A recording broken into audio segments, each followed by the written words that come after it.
ஆன்மீக அன்பர்களுக்கு அனைவருக்கும் வணக்கம். இன்று பிறந்தநாள் திருமணநாள் கொண்டாடும் அனைவருக்கும் பிறந்தநாள் திருமணநாள் வாழ்த்துக்களை தெரிவித்துக் கொள்கின்றேன். இப்போ வீடியோக்குள்ளே போகலாங்களா? போன வாரம் நம்ம 44வது பாகம் பார்த்தோம். இப்போ 45வது பாகம். 45வது பாகத்தில் என்னென்னாக்கா, நம்ம இப்போ தெய்வங்களை நம்ம கும்பிடுறோம், வீட்டில் இருக்கோம், பிள்ளைங்களுக்கு சொல்லிக் கொடுக்குறோம், எல்லாம் பண்ணுறோம். அதுவே இப்போது நம்ம பெண்கள் எல்லாருமே சக்தின்னு சொல்கிறாங்க. அந்த சக்தின்னு சொல்கிறதுக்கு காரணம் என்னன்னு தெரியுங்களா? அதான் நான் படிக்கிறேன். இந்த ஆன்மீகத்தில் இருந்து எல்லாத்தையும் நான் ரெஃபர் பண்ணுறதுனால சொல்கிறேன். என்னென்னாக்கா, பெண்கள் சக்தி அப்படின்றாங்க. பெண் என்றாலே சக்தி, அவள் தெய்வம் அப்படின்னு சொல்கிறாங்க. அது என்னென்னா, ஆம்பளைங்களுக்கு ஒரு மூளை வேலை செய்யுது, ஆனால் அப்போ பெண்களுக்கு எத்தனையோ ஒரு ஆர்கன் இந்த கலந்தது மூளையில் அத்தனை வைப்ரேஷன் அந்த வேலை செய்யுமா, மூளை வேலை செய்யுமா. ஒரு 62 68 சொல்கிறாங்க.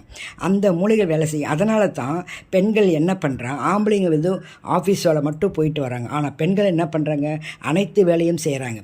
அதாவது வீட்டு வேலையை பார்க்குறாங்க, வெளி வேலையும் ஆஃபீஸ் வேலையும் பார்க்குறாங்க, குழந்தைங்களையும் பார்க்குறாங்க, சமையலும் பண்ணுறாங்க. அனைத்து வேலையும் ஒரு நிமிஷத்துலேயும் அவளுக்கு மூளை அந்த அளவுக்கு வேகமாக ஸ்பீடாக வேலை செய்யுது. அதான் பெண் சக்தின்னு சொல்கிறாங்க. சக்தி இல்லாமல் சிவன் இல்லைன்னு சொல்கிறாங்க. அதுக்கு தான் காரணமே தவிர வேறு ஒன்றும் இல்லை.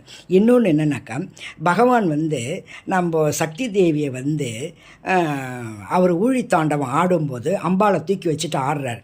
ஆடும்போது அவங்க அம்பாளை தூக்கி வச்சுட்டு ஆடும்போது பகவான் என்ன பண்ணுறார், நாராயணன் என்ன பண்ணுறாரு, தான் தங்கச்சியை தூக்கி வச்சு ஆடும்போது எங்கே கீழே விழுந்துட்டு நெருப்பில் விழுந்துட்டா அதுவாகிடும்னு சொல்லிட்டு என்ன பண்ணுறாரு, அவருடைய சக்கராயுதத்தால் அவர் ஒரு துண்டாக என்ன பண்ணுறாரு, 54 துண்டுகள் வெட்டுறார்.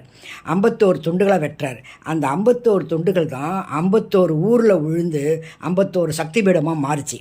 அப்போது என்ன தெரியுது இதுலேருந்துன்னா, சக்தி பீடங்கள் பெண்களால் உருவானது தான் சக்தி பீடம். அப்போ சக்தின்னா பெண்கள் தான் அப்படின்னு சொல்கிறாங்க. இன்னொன்று என்னென்னாக்கா, இந்த அவதாரம் இதில் முடியுது. ரெண்டாவது, பெண்ணும் ஆணும் ஒரே இது தான் அப்படின்றதுக்கு இன்னொரு அவதாரம் என்னன்னாக்கா, அர்த்தநாரீஸ்வரர்.